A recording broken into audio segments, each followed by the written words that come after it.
Amelia Earhart made a difference in our world by opening the door to women to have equal rights. When Amelia was a little girl, she loved traveling.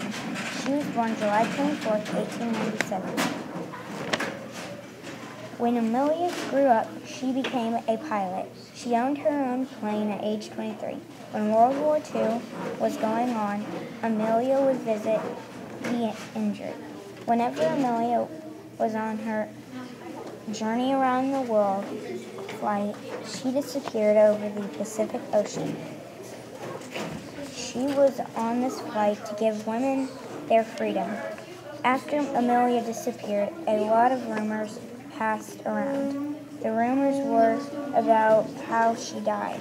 Some said a Japanese boat picked her up and killed her. Others say she died drowning or died in the crash.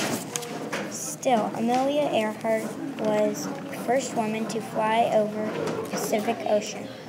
I admire Amelia because she was a very brave person and changed every woman's life.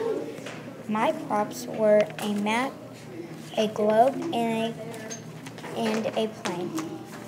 The plane because Amelia was a pilot. A globe because Amelia went all over the world. I think everyone should honor her, not just women.